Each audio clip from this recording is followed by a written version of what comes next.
So this is like one of my favorite things to observe and watch is different energies, masculine energy, feminine energy in myself and also in the people around me.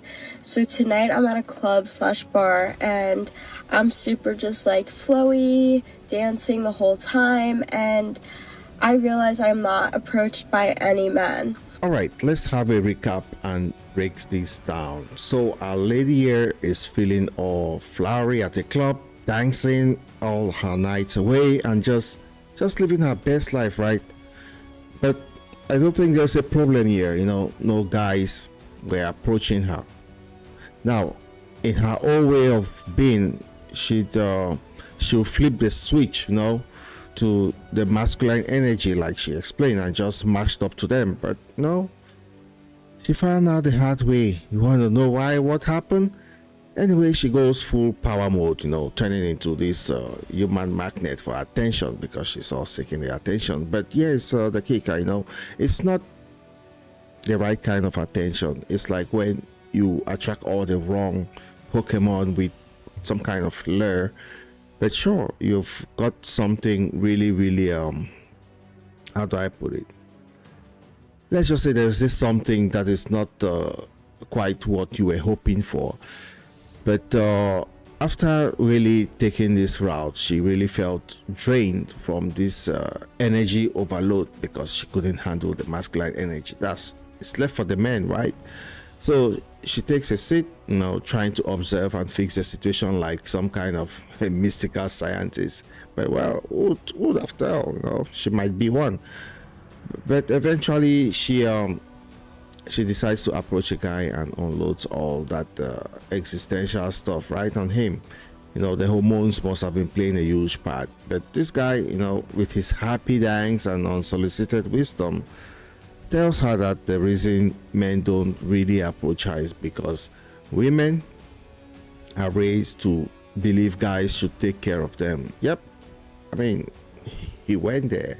He just tell her straight up. But living in the 21st century where women are really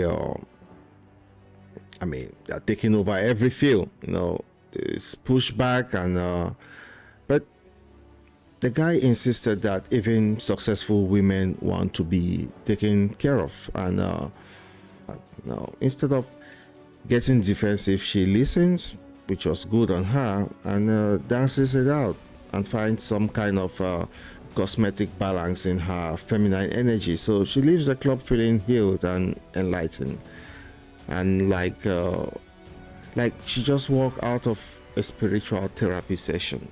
I'm sure she needed it, like she said. She must have been thinking otherwise. So basically, my takeaway from this is that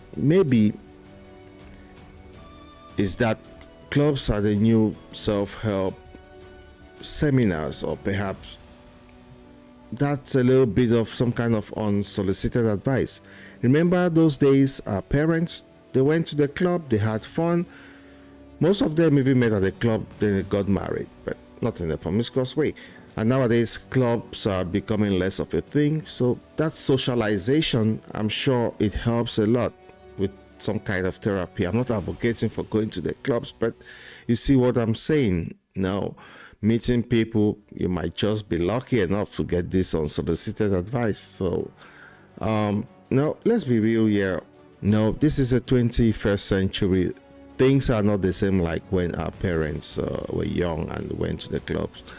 We've seen some weird stuff, happen, just in the past couple of years.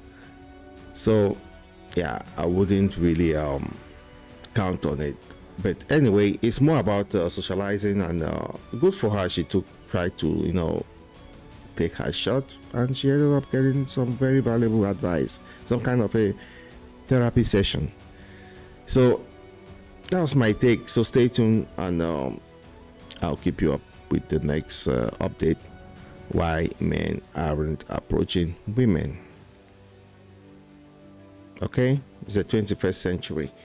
Thanks for tuning in to the Brown Coffee Podcast. I'll see you in the next one. Cheers.